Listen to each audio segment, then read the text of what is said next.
Hello and welcome to another Bad Comic Review. This time we are looking at Ant-Man and the Wasp, issue 1. This is a new, I believe, miniseries from Marvel featuring Nadia Van Dyne, although she's not really related to Janet Van Dyne. She has her name for some reason. Who's a super genius, and we got Scott Lang, who's a male, so he's worthless and dumb. It's written by Mark Waid with art by Javier Garron, color art by Israel Silva, letterer was DC's Joe Caramunga, cover art by David Nakayama, the assistant editor Kathleen Wineski, editor-in-chief is listed as CB Sobolski. The cover I thought was mediocre, looks very indie to me. The interior art is mostly good. It's got a few overly cartoonish expressions, very manga feeling. I don't like that. If they had toned down the exaggerated facial expressions, I would have really liked the art. Alright, so Scott Lang is apparently stuck out in space, hanging out with the Guardians of the Galaxy, and the Nova Corps let him call home, and he called her. And we get introductions. We've got,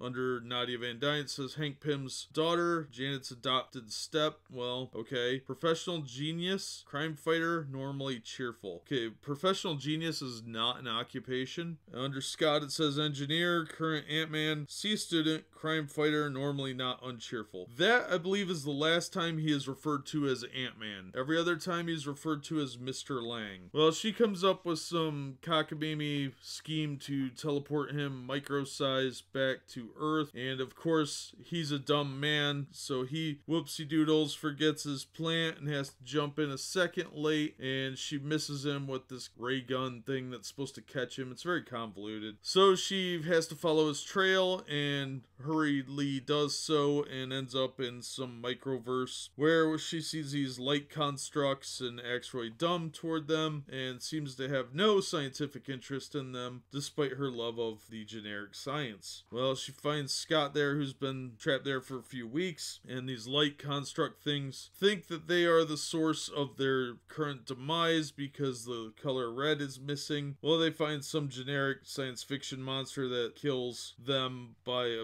like absorbing them or something, and they confront it, and of course it's automatically evil. Their assumptions are automatically correct because she's a genius, and Scott's just some big dummy along for the ride, and he makes a space vampire joke that they beat into the ground for a while, and she is apparently like an autist or something because she doesn't understand common sense things that general society knows about, and they figure out how to zap the creature, but bad things happen as a result, and they may be stuck there. So, alright. It was, to sum up in a word, it was very generic. It was a little boring, not the worst thing I've ever read. Storyline was really uninspired, almost to the point of laziness. It was just a very generic science fiction storyline that could have been an episode of Star Trek The Next Generation or half a dozen other sci-fi shows. I didn't feel that it was really worth the $4. I thought the dialogue was lazy. Nadia condescends to Scott through the entire thing, despite the fact that he has many years of experience as an adventurer, and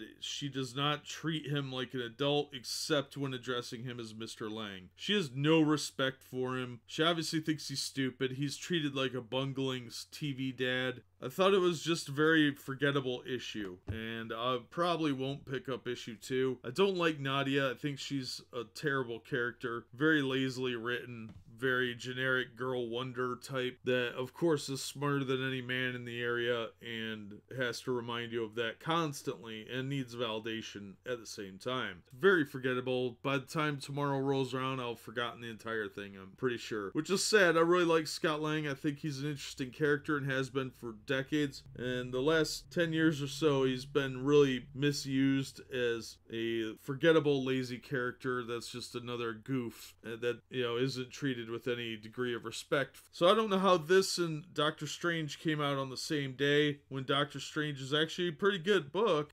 Check out my review on that one if you haven't seen it. It'd have been nice if it had been a Hank and Janet story, or if they had used the character from the movies as Wasp. Instead, we've got Nadia, who's not a particularly interesting character, and has that weird belt buckle thing in her belly. I don't understand what that is. It looks really odd. And she acts really smug plug-in abrasive. So yeah, I would skip this one. Buy something different and find something better. Also, the paper quality is pretty garbage. The cover has that same garbage feel as the interior paper, and I got some ink on my hands from handling it. Pretty low quality all around. Mark Waid's better than this. I don't know why he keeps taking uninspiring stuff and going with it, but maybe next time. But that'll do it for me. As always, thank you so much for listening and supporting the channel. If you liked the video, hit like, and if you like what we're doing here, consider subscribing, and we hope to see you on the next one.